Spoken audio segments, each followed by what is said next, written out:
থিয় হৈ অলপ তেখেতক ধন্যবাদ দিব লাগে যে আগন্তুক দিনত আমাৰ ষ্টুডেণ্টৰ এই সমাজৰ কাৰণে তেখেতে যিখিনি কৰি আছে এইটো যাতে আৰু বেছিকৈ কৰে তাৰ কাৰণে তেখেতক আল্লাহ তাআলাই সুস্থ বা তেখেতক বেছি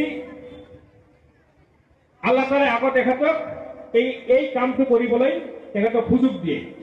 ইয়াৰ মাজতে মই আৰু এটা কথা ক'ম যে আমাৰ অনুষ্ঠান প্ৰতিষ্ঠানবিলাকে আমাৰ আছে, ইয়াৰ মাজতে এটা বস্তু আমি অনুভৱ কৰোঁ, সেইটো হ'ল যে কিতাপ কিতাপৰ অলপ অভাৱ আমি পাওঁ। যদিও আজিকালি অনলাইন সিস্টেম, কিন্তু আমি কিতাপবিলাক আমি ফিজিক্যাল কিতাপবিলাক পঢ়া শুনা কৰিলে আমাৰ ভাল লাগে। আজমল ফাউণ্ডেশ্যনে যথেষ্ট কাম কৰি আছে, আমাক দি আছে। যেহেতু তেখেতে এই MLA হোৱাৰ আগতে তেখেতে এটা কলেজৰ প্ৰফেচৰ আছিলে, প্লাছ ডক্টৰেট ডিগ্ৰী বা ডক্টৰ অফ ফিলচফি হাসিল কৰিছে। MLA হিচাপে মই তেখেতক ইউনিভাৰ্চিটিৰ প্ৰফেচৰ আছিলে, মই তেখেতক এটা অনুৰোধ জনাম যে তেখেতে যেনেকুৱাকৈ আমাৰ ষ্টুডেণ্টক এই লাখ লাখ টকা দি সহায় কৰে, এই হিচাপত আমাৰ অনুষ্ঠানত এটা কিতাপৰ লাইব্ৰেৰীৰ কাৰণে যদি তেখেতে কিবা এটা ব্যৱস্থা কৰি দিব পাৰিলে সেইটো মোৰ আৰ্জি থাকে। তেখেতৰ ভাষণত নিশ্চয় তেখেতে ক'ব। মোৰ ফালৰ পৰা যে প্ৰিন্সিপাল হিচাপে মই ৰিকুৱেষ্ট জনাম যে আমাৰ কলেজত এটা স্থায়ী লাইব্ৰেৰী তেখেতৰ হয়তো নামত বা তেখেতৰ অনুদানৰ ফলত যাতে হয় তাৰ কাৰণে মই অনুৰোধ জনাম। এতিয়া মই আমাৰ MLA ছাৰক ৰিকুৱেষ্ট কৰিম তেখেতৰ মূল্যৱান বক্তব্য ৰখাৰ কাৰণে।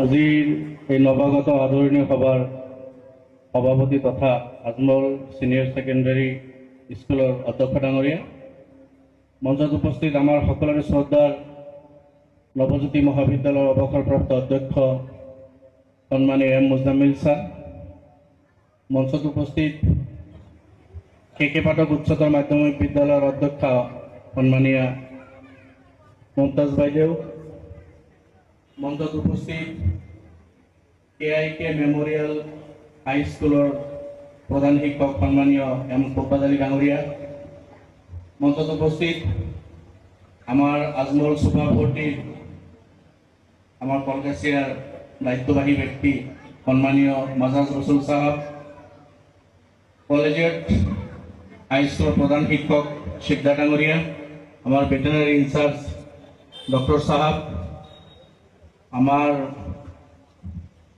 আপোনালোকে সকলোৱে জানে আজমল সুপাৰ 40 আৰু আমাৰ আজমল কলেজৰ লগত ওতপ্ৰোতভাৱে জড়িত অভিভাৱকত্ব পালন কৰা দায়িত্ব পালন কৰা ভাইটি খন্দকাৰ আশৰাফুল মামুন, মঞ্চত উপস্থিত আলামিন KDMৰ অধ্যক্ষ সন্মানীয় শাহজাহান আলী ডাঙৰীয়া আৰু আজমল ছিনিয়ৰ ছেকেণ্ডাৰী শিক্ষক বন্ধু বান্ধৱীসকল, মৰমৰ ছাত্ৰ ছাত্ৰী, বহুত সময় হৈছে তোমালোকে ধৈৰ্য সহকাৰে আমাৰ সন্মানীয় বক্তাসকলৰ বক্তব্য শুনি আছা।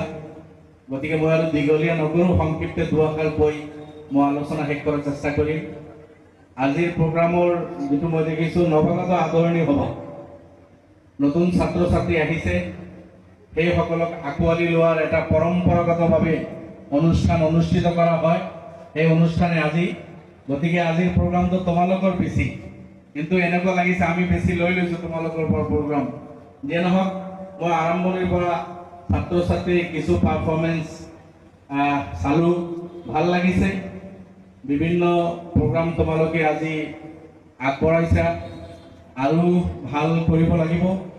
তো মই ষ্টুডেণ্ট বিশেষভাৱে ছাত্ৰ ছাত্ৰীক বহুত শুভেচ্ছা জ্ঞাপন কৰিছোঁ। তোমালোকৰ প্ৰগ্ৰাম ভাল হৈছে আৰু ভাল কৰিব লাগিব।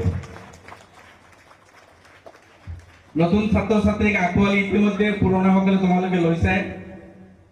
নতুন ছাত্ৰ ছাত্ৰীক মৰম কৰিব লাগিব, দিশা দিব লাগিব, পৰামৰ্শ দিব লাগিব, গাইড কৰিব লাগিব ছিনিয়ৰসকলে।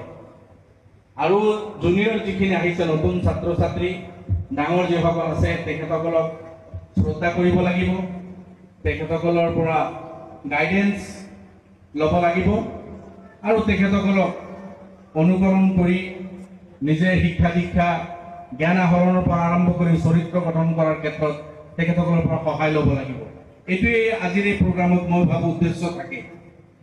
আৰু পৰম্পৰাগতভাৱে আমি সব স্কুল কলেজ ইউনিভাৰ্চিটিলৈকে এই প্ৰগ্ৰামবিলাক আমি কৰোঁ। এই চেগতে কিছু মহান ব্যক্তি তেখেতসকলে আহি আমাক কিছু উপদেশমূলক বক্তব্য দিয়ে, সেইখিনি সাৰথি কৰি যদি আমি ছাত্ৰ ছাত্ৰী আগবাঢ়ি যাওঁ বহুত লাভৱান হ'ম আমি। আজি আমাৰ এম মুজামিল ছাৰৰ পৰা আৰম্ভ কৰি প্ৰত্যেকজন বক্তাই বহুত গুৰুত্বপূৰ্ণ কথা তোমালোকক কৈছে আৰু মই আৰু সেই কথা বাৰ্তাবিলাক ৰিপিট কৰা আমি ছাত্ৰ ছাত্ৰী আগবাঢ়ি যাওঁ বহুত লাভৱান হ'ম আমি। আজি আমাৰ এম মুজামিল ছাৰৰ পৰা আৰম্ভ কৰি প্ৰত্যেকজন বক্তাই বহুত গুৰুত্বপূৰ্ণ কথা তোমালোকক কৈছে আৰু মই আৰু সেই কথা বাৰ্তাবিলাক ৰিপিট কৰাৰ প্ৰয়োজন নাই বুলি ভাবোঁ।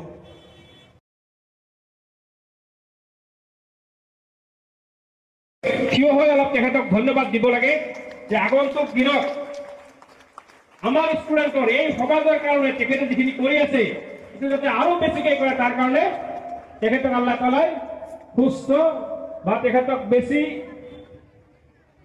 আল্লাহ তাআলাই আকৌ তেখেতক এই কামটো কৰিবলৈ তেখেতক সুযোগ দিয়ে। ইয়াৰ মাজতে মই আৰু এটা কথা ক'ম যে আমাৰ অনুষ্ঠান প্ৰতিষ্ঠানবিলাকে আমাৰ আছে, ইয়াৰ মাজত এটা বস্তু আমি অনুভৱ কৰোঁ, সেইটো হ'ল যে কিতাপ কিতাপৰ অলপ অভাৱ আমি পাওঁ।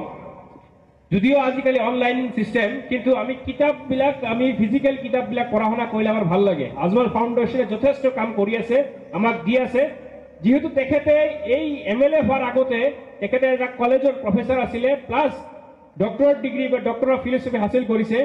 MLA হিচাপে মই তেখেতক ইউনিভাৰ্চিটিৰ প্ৰফেচৰ আছিলে, মই তেখেতক এটা অনুৰোধ জনাম যে তেখেতে যেনেকুৱাকৈ আমাৰ ষ্টুডেণ্টক এই লাখ লাখ টকা দি সহায় কৰে, এই হিচাপত আমাৰ অনুষ্ঠানত এটা কিতাপৰ লাইব্ৰেৰীৰ কাৰণে যদি তেখেতে কিবা এটা ব্যৱস্থা কৰি দিব পাৰিলে সেইটো মোৰ আৰ্জি থাকে। তেখেতৰ ভাষণত নিশ্চয় তেখেতে ক'ব। মোৰ ফালৰ পৰা যে প্ৰিন্সিপাল হিচাপে মই ৰিকুৱেষ্ট জনাম যে আমাৰ কলেজত এটা স্থায়ী লাইব্ৰেৰী তেখেতৰ হয়তো নামত বা তেখেতৰ অনুদানৰ ফলত যাতে হয় তাৰ কাৰণে মই অনুৰোধ জনাম। এতিয়া মই আমাৰ MLA ছাৰক ৰিকুৱেষ্ট কৰিম তেখেতৰ মূল্যৱান বক্তব্য ৰখাৰ কাৰণে।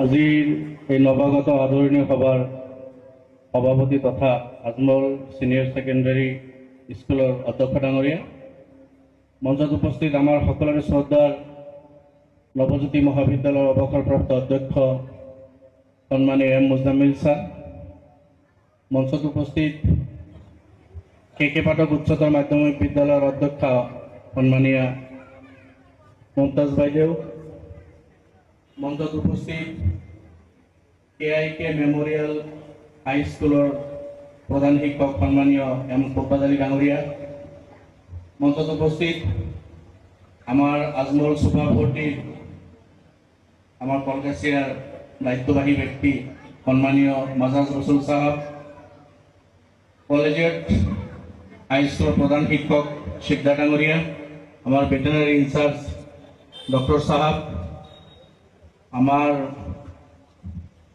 আপোনালোকে সকলোৱে জানে আজমল চুপাৰ ফৰ্টি আৰু আমাৰ আজমল কলেজৰ লগত ওতঃপ্ৰোতভাৱে জড়িত অভিভাৱকত্ব পালন কৰা দায়িত্ব পালন কৰা ভাইটি খন্দকাৰ আশৰাফুল মামুন, মঞ্চত উপস্থিত আলামিন KDMৰ অধ্যক্ষ সন্মানীয় শাহজাহান আলী ডাঙৰীয়া আৰু আজমল ছিনিয়ৰ ছেকেণ্ডাৰী শিক্ষক বন্ধু বান্ধৱীসকল, মৰমৰ ছাত্ৰ ছাত্ৰী, বহুত সময় হৈছে তোমালোকে ধৈৰ্য সহকাৰে আমাৰ সন্মানীয় বক্তাসকলৰ বক্তব্য শুনি আছা।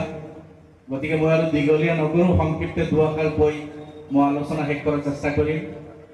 আজিৰ প্ৰগ্ৰামৰ যিটো মই দেখিছোঁ নৱাগত আদৰণি হ'ব, নতুন ছাত্ৰ ছাত্ৰী আহিছে, সেইসকলক আঁকোৱালি লোৱাৰ এটা পৰম্পৰাগতভাৱে অনুষ্ঠান অনুষ্ঠিত কৰা হয়।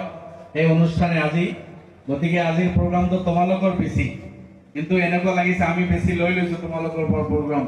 যিয়ে নহওক, মই আৰম্ভণিৰ পৰা ছাত্ৰ ছাত্ৰীৰ কিছু পাৰফৰ্মেঞ্চ চালোঁ, ভাল লাগিছে। বিভিন্ন প্ৰগ্ৰাম তোমালোকে আজি আগবঢ়াইছা আৰু ভাল কৰিব লাগিব। তো মই ষ্টুডেণ্ট বিশেষভাৱে ছাত্ৰ ছাত্ৰীক বহুত শুভেচ্ছা জ্ঞাপন কৰিছোঁ। তোমালোকৰ প্ৰগ্ৰাম ভাল হৈছে আৰু ভাল কৰিব লাগিব। নতুন ছাত্ৰ ছাত্ৰীক আঁকোৱালি ইতিমধ্যে পুৰণাসকলে তোমালোকে লৈছে। নতুন ছাত্ৰ ছাত্ৰীক মৰম কৰিব লাগিব, দিশা দিব লাগিব, পৰামৰ্শ দিব লাগিব, গাইড কৰিব লাগিব ছিনিয়ৰসকলে। আৰু জুনিয়ৰ যিখিনি আহিছে নতুন ছাত্ৰ ছাত্ৰী, ডাঙৰ যিসকল আছে তেখেতসকলক শ্ৰদ্ধা কৰিব লাগিব, তেখেতসকলৰ পৰা গাইডেন্স ল'ব লাগিব আৰু তেখেতসকলক অনুকৰণ কৰি নিজে শিক্ষা দীক্ষা জ্ঞান আহৰণৰ পৰা আৰম্ভ কৰি চৰিত্ৰ গঠন কৰাৰ ক্ষেত্ৰত তেখেতসকলৰ পৰা সহায় ল'ব লাগিব। এইটোৱেই আজিৰ এই প্ৰগ্ৰামত মই ভাবোঁ উদ্দেশ্য থাকে। আৰু পৰম্পৰাগতভাৱে আমি সব স্কুল কলেজ ইউনিভাৰ্চিটিলৈকে এই প্ৰগ্ৰামবিলাক আমি কৰোঁ। এই চাইডতে কিছু মহান ব্যক্তি তেখেতসকলে আহি আমাক কিছু উপদেশমূলক বক্তব্য দিয়ে, সেইখিনি সাৰথি কৰি যদি আমি ছাত্ৰ ছাত্ৰী আগবাঢ়ি যাওঁ বহুত লাভৱান হ'ম আমি। আজি আমাৰ এম মুজামিল ছাৰৰ পৰা আৰম্ভ কৰি প্ৰত্যেকজন বক্তাই বহুত গুৰুত্বপূৰ্ণ কথা তোমালোকক কৈছে আৰু মই আৰু সেই কথা বাৰ্তাবিলাক ৰিপিট কৰাৰ প্ৰয়োজন নাই বুলি ভাবোঁ।